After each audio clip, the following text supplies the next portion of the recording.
대학교 2학년 여름방학 때의 일이었다. 방학이라고 해도 특별히 할 일은 없어서 자취방에서 늘어져 있던 어느 날이었다.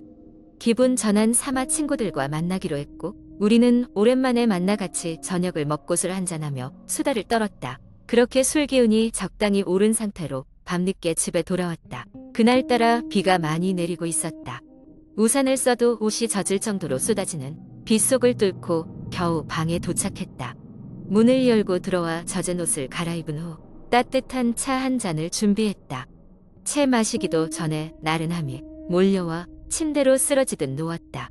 빗소리에 잠이 잘 오지 않다가 어느새 깊은 잠에 빠져들었다. 얼마나 잤을까? 밖에서 이상한 소리가 들리기 시작했다. 처음엔 빗소리 때문이겠거니 하고 무시했지만 점점 또렷해져 가고 있었다.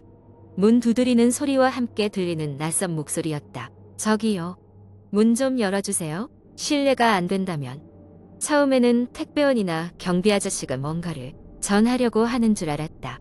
시간도 이미 새벽 2시를 넘었기에 경계심이 들었다.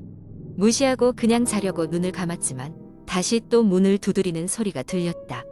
계세요? 밖에 비가 많이 와서 그런데 잠깐만 문 좀 열어주실 수 있나요? 속으로 이상한 기분이 들었다. 아무리 비가 온다고 해도 이런 시간에 아무것도 모르는 사람이 문을 두드린다는 것이 이해되지 않았다. 그냥 조용히 버티기로 마음먹고 이어폰을 착용한 후 볼륨을 키워 소리를 차단했다. 그날 밤은 그렇게 지나갔고 아침이 밝았다. 어젯밤 겪은 일이 꿈이었을지도 모른다고 생각하며 일상으로 돌아갔다. 그렇게 며칠이 지났을 무렵 같은 건물에 사는 친구에게서 전화가 왔다. 너도 그거 들었어?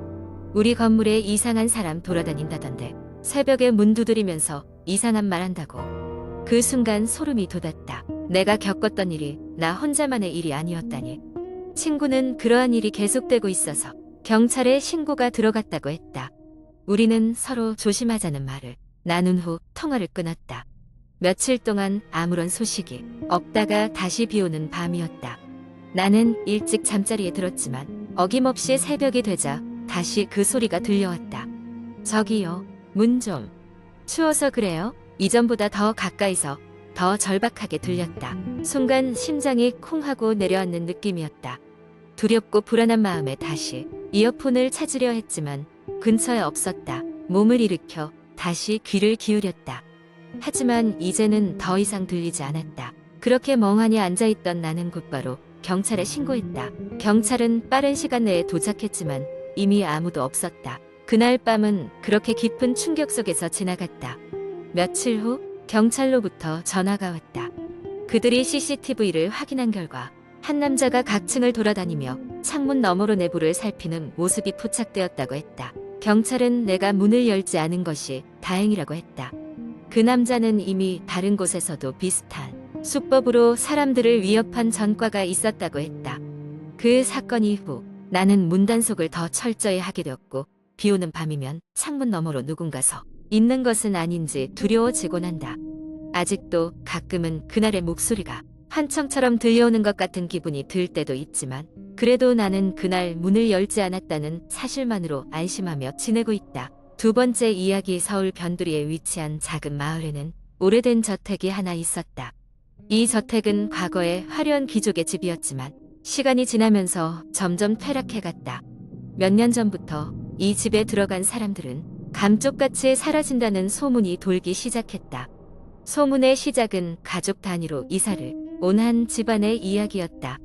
부부와 세 아이로 구성된 그들은 다른 집보다 저렴한 가격에 팔린다는 유혹에 빠져 그 집을 사게 되었다. 하지만 이사를 한 지 일주일이 되지 않아 이상한 일이 벌어지기 시작했다. 첫 번째는 아이들이었다. 둘째 날 아침 막내 아들이 갑자기 형과 동생에게 그날 밤에 어디를 가야 한다고 말했다. 부모가 이를 듣고 웃어넘겼지만 아이들은 그날 밤 몰래 집을 빠져나와 사라졌다. 경찰에게 신고했지만 아무런 흔적도 찾을 수 없었다. 몇 주가 지나도 아이들은 돌아오지 않았고 그들의 행방은 미궁에 빠졌다. 부모는 슬픔에 잠겨 집을 떠나지 못했고 집에 남아 아이들을 기다리기로 했다. 얼마 후 이 집을 찾아온 또 다른 가족이 이사왔다. 이번에는 젊은 부부였다. 부부는 아이들의 실종 사건을 알고 있었지만 그다지 신경 쓰지 않았다. 이들은 집값이 저렴한 것이 오히려 기회라고 생각했다. 하지만 그들도 얼마 지나지 않아 그 집에 무언가 이상한 것이 있다는 것을 느끼기 시작했다. 밤이 깊어가면 집안에서 이상한 소리가 들렸다. 벽을 두드리는 소리, 누군가 갑자기 숨을 크게 들이쉬는 소리가 간헐적으로 들려왔다. 한밤중에 나타나는 어린아이의 웃음소리는 더욱 소름 끼쳤다. 어느 날 아내가 거울을 통해 방에 누군가가 서 있는 것을 보게 되었고 뒤돌아보았을 땐 아무도 없었다. 이후로 이 부부에게도 심상치 않은 일이 벌어지기 시작했다. 남편은 매일 아침 피곤에 찌들어 출근을 했고 아내는 계속해서 불안감에 시달렸다. 점점 그들의 관계도 뒤틀리기 시작했고 피곤과 불화 속에서 그들은 점점 치달아갔다. 결국 그들 역시 그 집을 떠나고 말았다. 그렇게 시간이 흐르고 마을에서는 그 집에 가까이 가지 않으려는 경향이 강해졌다. 하지만 학생이든 탐험가든 호기심을 억제하지 못하고 이 집에 들어간 사람들은 항상 실종되었다. 약간의 시간이 지나 마을의 용감한 기자가 이 집의 미스터리를 파헤치기로 결심했다. 그는 카메라와 녹음 장비를 가지고 이 저택의 내부를 조사하기 시작했다. 그의 목표는 이 집이 정말로 저주받은 것인가를 밝히는 것이었다. 밤이 되자 기자는 집안에서 하루를 보내기로 하고 그날 밤 무슨 일이 일어나는지를 기록하기 위해 모든 장비를 정비했다.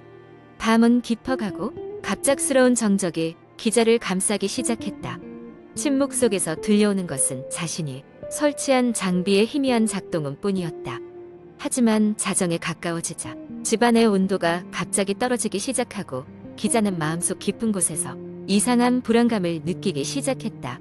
그리고 그 순간 그가 가지고 있던 카메라가 갑자기 스스로 켜지고 무언가를 기록하기 시작했다. 그의 눈앞에 펼쳐진 것은 형체가 분명하지 않은 그림자가 방안을 맴돌며 창문이나 벽을 넘나드는 모습이었다.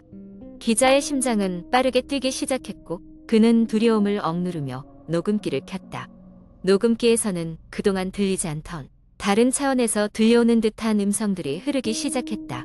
처음에는 이해할 수 없는 잡음처럼 들리던 소리가 점차 형태를 갖추며 말을 걸어왔다. 돌아가라.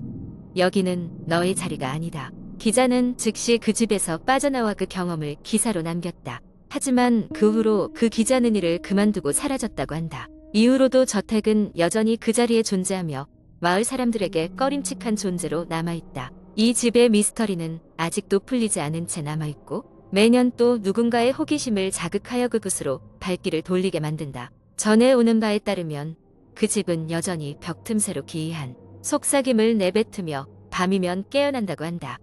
한편 마을의 노인들은 이곳이 본래부터 잠들지 않는 땅이었다는 이야기로 끝맺는다. 누구도 그저 낡고 오래된 저주일 뿐이라 치부해버릴 수 없는 그 집의 비밀은 여전히 많은 이들의 두려움을 사로잡고 있다. 이 이야기는 계속된다. 저택을 둘러싼 신화와 공포는 끝나지 않았으며 그곳에 얽힌 실종된 영혼들은 오늘도 어딘가에서 새로운 이야기를 만들어갈 준비를 하고 있는지도 모른다. 세 번째 이야기. 저는 평범한 대학생입니다. 학교가 멀어 자취를 시작한 지는 이제 반년이 조금 넘었습니다. 제가 이사온 원룸은 오래된 건물이었지만 관리 상태가 양호하고 무엇보다 위치가 좋아서 많은 분들이 선호하는 곳입니다. 방 안은 아늑하고 큰 창이 있어 채광도 좋습니다. 다만 건물 구조상 때문인지 창 밖으로는 맞은편 건물의 벽만 보였습니다. 벽이 조금은 칙칙했지만 저는 크게 신경 쓰지 않았습니다. 하루는 야간까지 도서관에서 공부를 하고 방으로 돌아온 밤이었습니다. 방에 들어와 책을 놓고 커튼을 치려는데 창밖에서 삐걱거리는 소리가 들렸습니다. 무거운 물체가 벽을 긁는 소리 같았지만 워낙 피곤했던 저는 대수롭지 않게 여기고 바로 잠자리에 들었습니다. 다음 날 아침 출근 준비를 하다가 문득 창밖을 바라보니 창 가까이 어떤 낙서가 보였습니다. 도와줘 라고 적힌 누런 흑연 자국 같은 것이 벽에 새겨져 있었습니다. 놀라긴 했지만 장난이라고 생각하며 그대로 두고 출근을 했습니다. 며칠 후 같은 시간 다시 그 삐걱거리는 소리가 들렸습니다. 이번에는 무섭기도 하고 기이하기도 해서 바로 창을 열어보았습니다. 그러나 창밖에는 아무것도 없었습니다. 단지 그 도와줘 라는 글씨가 몇 줄 더 늘어나 있을 뿐이었죠. 불안했지만 학기가 한참인 때라 바쁘게 여러 일을 처리하다 보니 그날 일은 잊힐 법했습니다. 그런데 시간이 흐르면서 그 낙서는 점점 더 선명해졌고 여러 곳에 같은 문구가 반복해서 쓰이기 시작했습니다. 이번에는 창문을 통해 내다봤는데 누군가가 그 글씨를 쓰고 있는 것처럼 보였습니다. 허리를 구부리고 벽을 향해 있는 실루엣은 마치 무언가 절박하게 전달하는 것 같았습니다. 그 순간 강렬한 공포가 밀려와 재빨리 커튼을 쳤고 잠이 들지 못한 채 밤을 새웠습니다.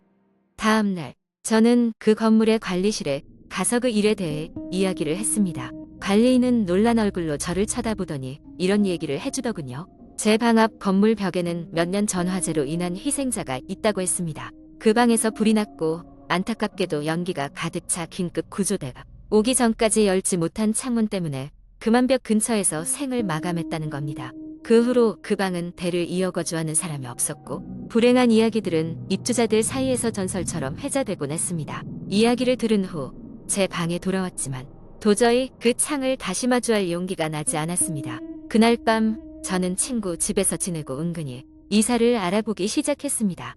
그리고 얼마 지나지 않아 저는 그곳을 떠났습니다. 지금은 새로운 곳에서 안정을 찾았지만 그때의 경험은 여전히 제 기억 속 깊이 남아 있습니다.